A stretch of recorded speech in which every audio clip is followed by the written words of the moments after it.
Hello everyone!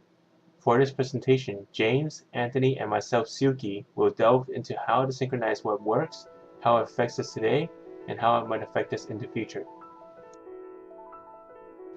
So what is the synchronized web? By definition taken from O'Reilly's Web 2.0 architecture book, it is defined as a pattern that has multiple applications or users that share or view the same state. In the past, applications created static documents that could not be viewed freely with other users.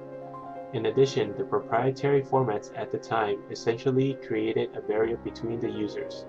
Important meetings and conferences had to be planned months in advance, which led to problems in the ever-changing landscape of our world today.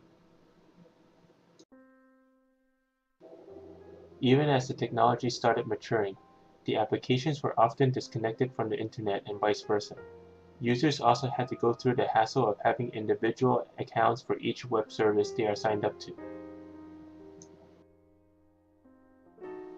The synchronized web created solutions to these problems by providing cost-effective options to transfer information between applications, as well as a centralized environment for users to share and store their data.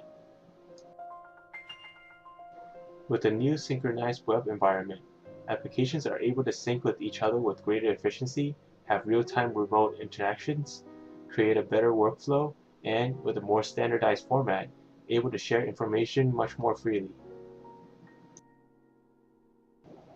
This all amalgamated together to create the cloud as we know it today. But what exactly is the cloud? In brief, it is the virtualization of computations and data management on one or more servers.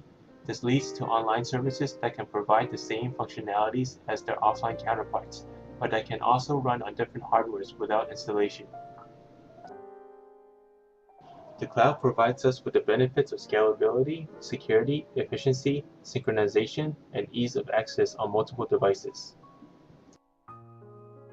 As the web gets more and more integrated with our lives, problems are prone to arise. Such examples are the availability of connection, privacy concerns among the consumers, a uniform organization, and that the services themselves tend to be unfinished products and will always be in a perpetual beta. Despite all this, technology is paving the way for a more interconnected web-based experience. Technologies such as JavaScript, Ajax, and HTML5 brings about a level of flexibility and synchronization between the client and server that was previously unheard of. So what are some examples of web-based synchronization tools? Well, you already have a few and have probably heard of the rest. For starters, Google, which is leading the forefront of web synchronization. With Gmail, Chrome, Calendars, Drive, and many other synchronized apps, Google has made a huge investment in the synchronized web.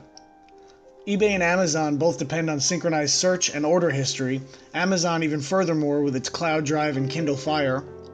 Dropbox and other cloud-based file storage use synchronization methods for file sharing.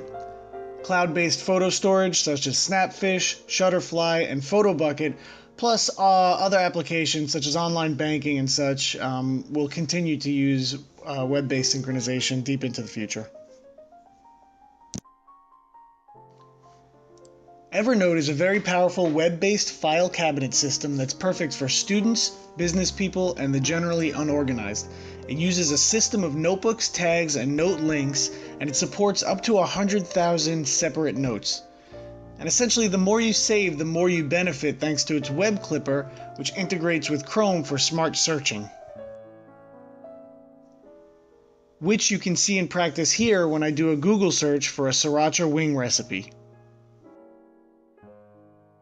Another powerful synchronization tool is LastPass, which is a web-based password generator and storer. It's entirely web-based, and it encrypts data locally on your computer. It also provides you with a security score, which is relative to other users of the service and finds and offers areas of concern in your security. So how powerful is web synchronization? Well, this is the seemingly obligatory how we made this presentation using only web synchronized tools demonstration. First, we put everything we could find into Evernote. Then we started a collaborative task list with Wunderlist. Touched upon. a few examples of this. A couple of other ones are Steam, which is a video game selling site. There's forums that, such as Reddit, which keep people entertained. There are apps to keep others connected to the web through their mobile phones. There's radio, which was the very first synchronization of people across great distances. And there's even social sites like LinkedIn and Facebook that keeps people connected with each other across the web. As previously stated, a large part of software comes from the web.